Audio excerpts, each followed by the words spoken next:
What's up, guys? Eric here with driverlineup.com, world's okayest steering wheel holder. It's bright as hell. The sun's hitting me right in the grill, which sucks because I'm driving that direction tonight or this evening. So I'm going to have that for a couple hours. Just got a shower. It was amazing. Truck stop is absolute chaos. It is the evening of 9/11, and this place is, I can't say where we're at because we're on a Fight Club load.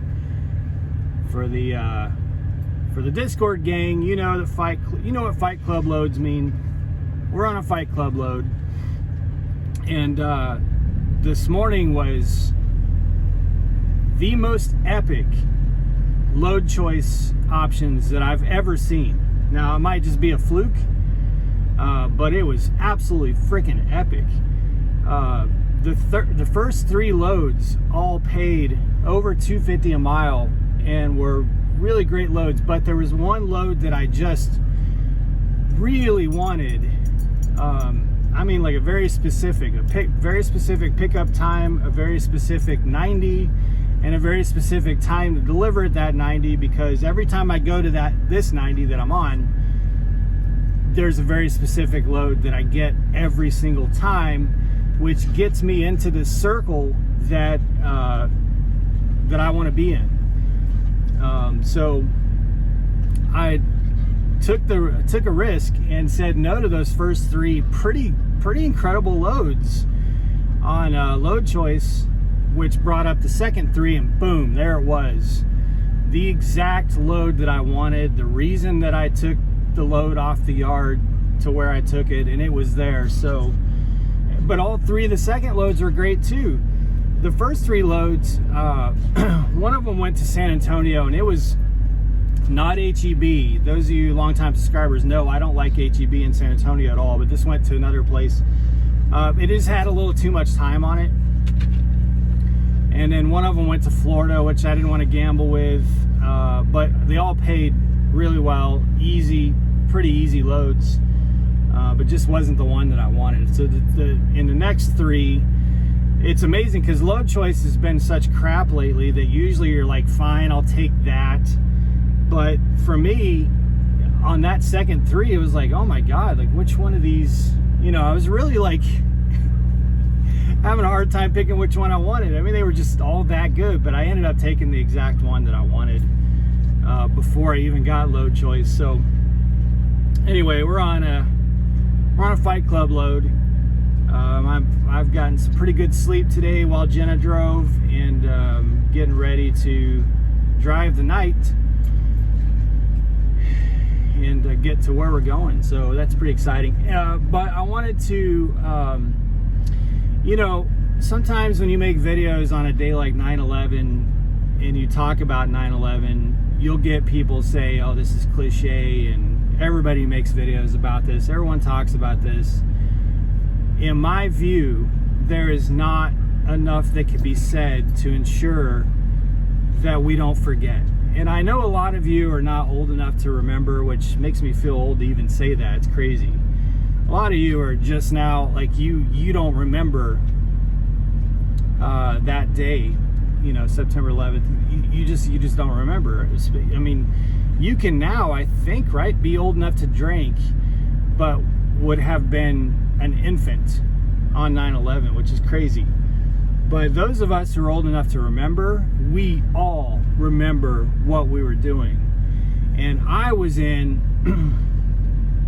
a weird situation because I was working on a ship, 110-foot ship, 160 miles off of the Gulf of Texas, Freeport, Texas, 160 miles out amongst the oil rigs, doing a big multi-million-dollar salvage job with treasure hunters from New Zealand. So I was only one of 3 Americans on this boat. I think there were about 30 of us on board, and I was one of 3 Americans. No, 4. The 2 engineers and the captain. The captain was a retired Coast Guard captain, and then the 2 engineers were from Texas. So there were 4 of us. The rest were Kiwis. They were all from New Zealand. One guy was from South Africa.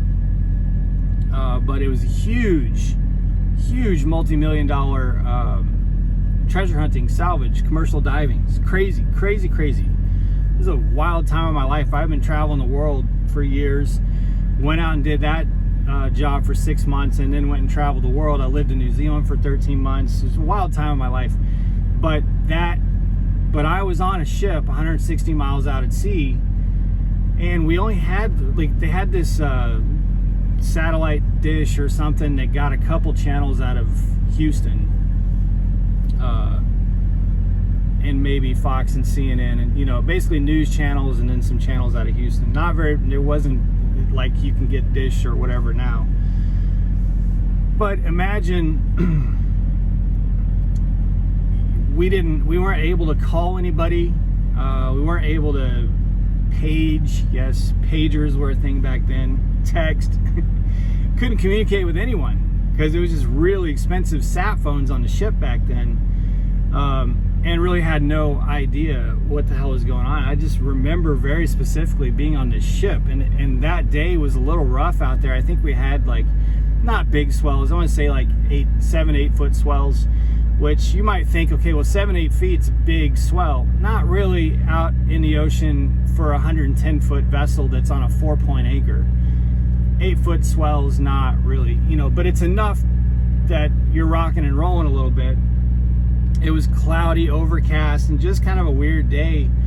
And to know that that was happening on 9/11, and I was on a ship full of foreigners, it just me and 3 other Americans, and they were all busy having to keep the ship going, but everybody else had just stopped, you know, and we're just sitting around the galley trying to figure out what the hell was going on. It was awful. It was really weird to feel like, you know, how obviously it was already horrendous, but was it going to get worse? Were we not going to be able to come back into port? Were we going to be trapped out at sea? Like, there's all these questions were happening amongst us, and just a weird day, man. But I'll just, you know, there's just so much life that was lost in such a tragic, unimaginable manner. For a lot of them, I think it was just lights out, you know, and they were probably the fortunate ones, which it's hard to say that because there's no fortune in losing your life that way.